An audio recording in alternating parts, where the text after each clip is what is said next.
નમસ્કાર. બાળકોમાં આંખમાં ઇન્ફેક્શન થવું, ચીપડા આવવા અને પાણી આવવું તે સમસ્યા ઘણી કોમન જોવા મળે છે.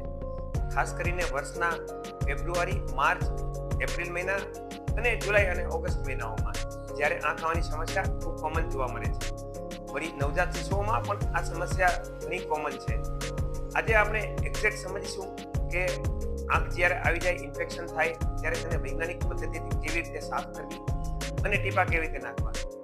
કારણ કે એક આંખમાંથી બીજી આંખમાં ચેપ પ્રસરતો અટકાવવા, વળી જો બરાબર રીતે સાફ ન કરીએ તો તેના ગંભીર પરિણામો પણ આવી શકે છે. તો હવે આપણે જોઈશું કે વૈજ્ઞાનિક પદ્ધતિથી આંખને કેવી રીતે સાફ કરવી.